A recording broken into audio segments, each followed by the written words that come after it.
뉴스 정면 승부 3부 시작합니다. 중국에서 유입된 스모그의 영향과 대기 정체로 인해서 미세먼지 농도가 높아지고 있고요. 전국적으로 뿌연 하늘이 지속되고 있습니다. 이 미세먼지로 인한 대기질 악화는 내일까지 이어질 전망인데요. 이 스모그 속 미세먼지가 우리 건강에 어떤 영향을 미치는지, 어떤 점을 주의해야 할지 잠시 후에 김수영 을지대학병원 교수 연결해서 자세하게 알아보겠습니다. 그리고 수요 스페셜 새 남자의 정치수다 준비되어 있고요.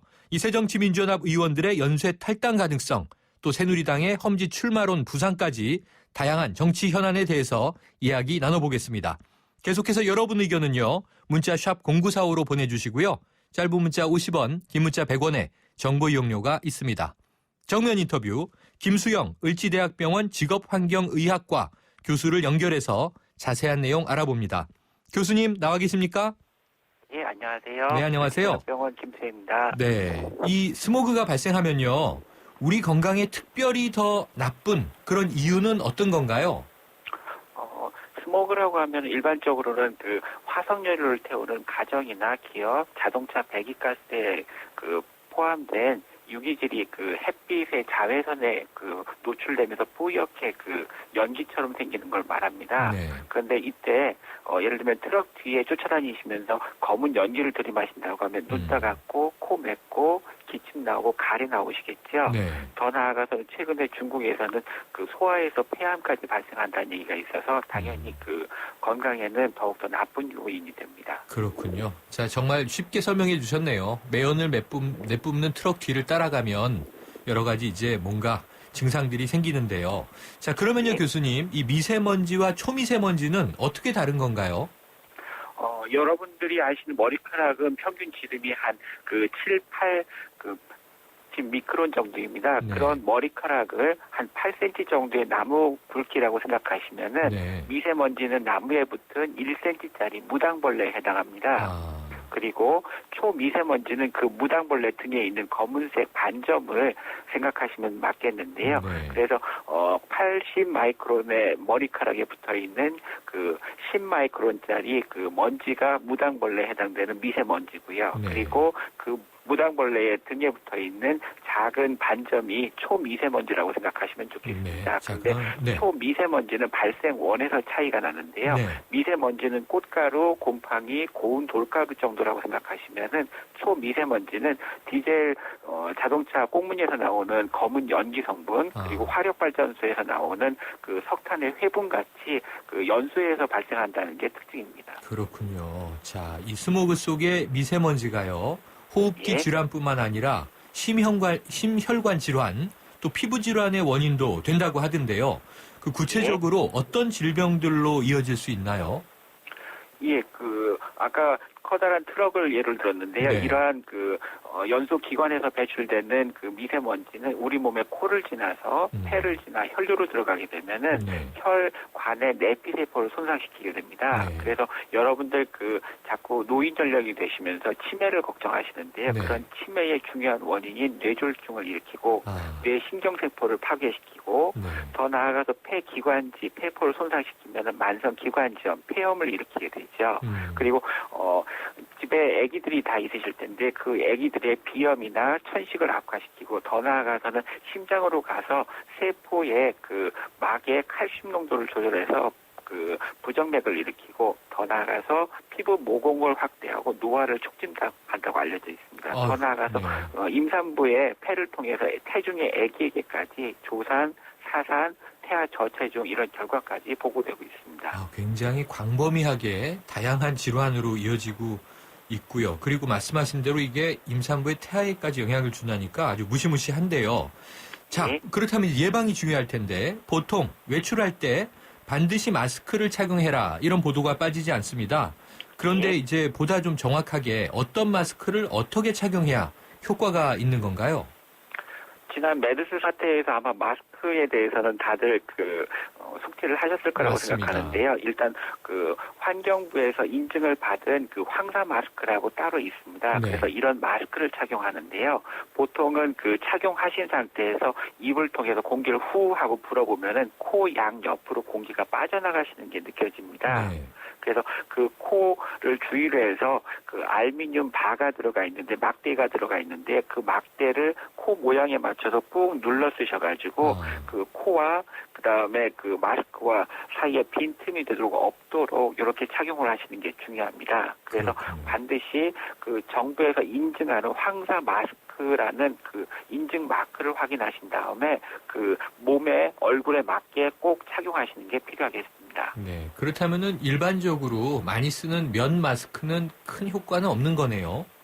예, 맞습니다. 그래서 미세먼지도 차단하기 어려울 뿐만 아니라 초미세먼지는 더욱더 그 차단하기가 어렵습니다. 그렇군요. 자, 그러면은요.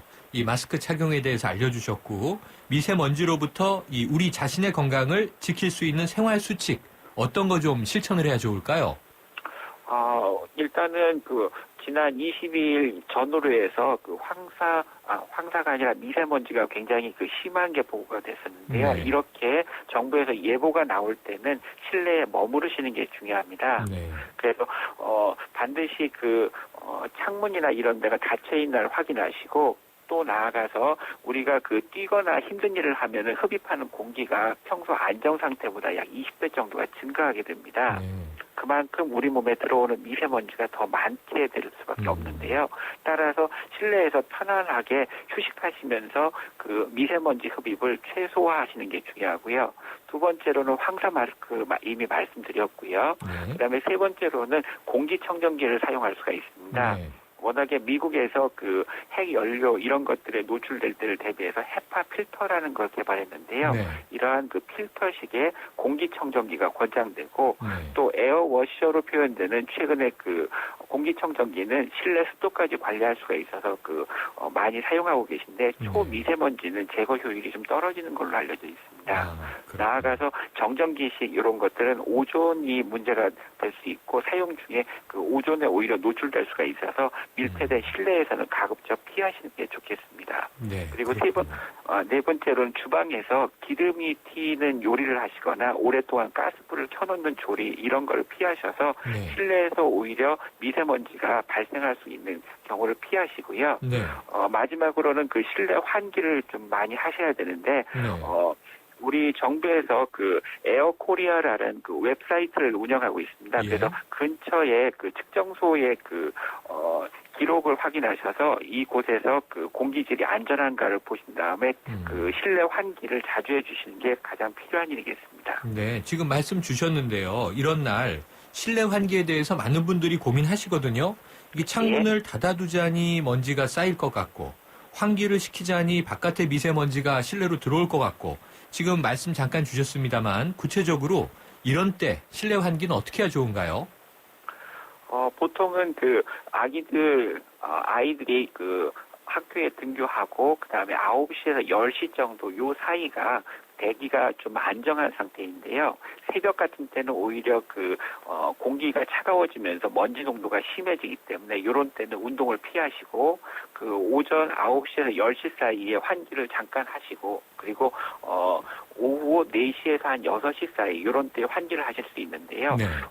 예보 중에서 그 먼지 농도가 심한 나쁜 공기질 상태라고 하면 이것조차도 피하시는 게 마땅할 것 같습니다. 네, 그렇군요. 그리고 또 이제 이게 속설인지 정확한 과학적 정보인지 좀 아리송한 것들이 있는데요. 이 미세먼지에 미역과 녹차, 배, 마늘 이런 이 것들이 좋은 음식이다 이렇게 알려지고 있는데 실제로 효과가 있는 건가요?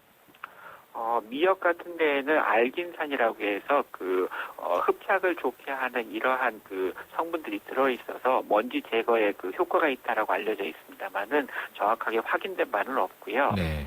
녹차는 기관지를 확장시키고 그 세포막을 안정화시키는 효과가 있습니다. 그 안에 테오필린이라는 성분이 들어있어서 그런 거고요. 네. 또 나아가서 그 중량 대비해서 그 비타민 C가 가장 많은 음식이 녹차입니다. 그래서 네. 항산화 효과 때문에 녹차는 권장된다라고 보실 수가 있고요. 네. 그리고 배는 그 돌배 같은 것들에서 그 가래를 삭히는 이런 작용들이 있다라고 알려져 있고 그 또 마늘 같은 것들도 그라고 알려져 있는데 면역력을 향상시킬 수는 있겠습니다. 그래서 네. 근거상으로는 녹차가 가장 권장되고요. 네. 나머지 미역, 배, 마늘은 그 해는 없으니까 즐겨 드실 수는 있을 것 같고요. 예외적으로 요오드가 풍부한 그 해조류는 건강에도 무척 좋은 음식이기 때문에 많이 드셔도 되겠습니다. 그렇군요. 일단 좀 따뜻한 녹차를 이런 시기에 많이 드시는 게 좋을 것 같군요. 오늘 말씀 감사합니다. 예, 감사합니다. 지금까지 김수영 을지대학병원 직업환경의학과 교수였습니다.